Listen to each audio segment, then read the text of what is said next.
எனக்கும் ஒன்றும் புரியவில்லை அப்பா. எங்களை சுற்றினால் உலகத்தை சுற்றுவதாக அர்த்தமா என்று கேட்டான் கணபதி. அனைவரும் ஒப்புக்கொண்டனர். சுற்றி வந்து பணத்தை பெற்றுக் கொண்டான். நல்ல நாடகம், பெரியவர்களாக சேர்ந்து நடத்திய நாடகம் அல்லவா? மிகவும் அழகாக இருக்கிறது. மிக்க மகிழ்ச்சி. நான் வருகிறேன். முருகா, எங்கே போகிறாய்? எங்கோ போகிறேன். என்னை ஏன் தடுக்கிறீர்கள்? பதட்டத்தில் தவறான முடிவுக்கு போகாதே. தாய் சொல்லை கேள். கேட்க மாட்டேன். தலைப்பிள்ளை தான் செல்ல பிள்ளை, இளைய பிள்ளை எடுப்பார் கைப்பிள்ளை என்று காண்பித்த உங்களுடன் இனி ஒரு கணமும் இருக்க மாட்டேன். எங்களை விட்டு எங்கே போகிறாய்? எனக்கென்று ஒரு உலகம், என் நாடு, என் மக்கள் என்று ஏற்படுத்திக் கொண்டு தனிமையில் இருக்க போகிறேன். முடிந்தால் என்னை எல்லாரும் அங்கு வந்து பாருங்கள்.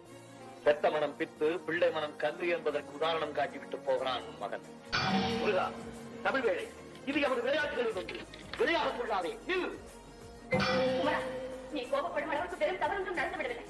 சிறத்தை தனித்து செல்லாதே. சண்முகா, என் சொல்லை கேள். தம்பி, இந்தா பணத்தை வேண்டும்.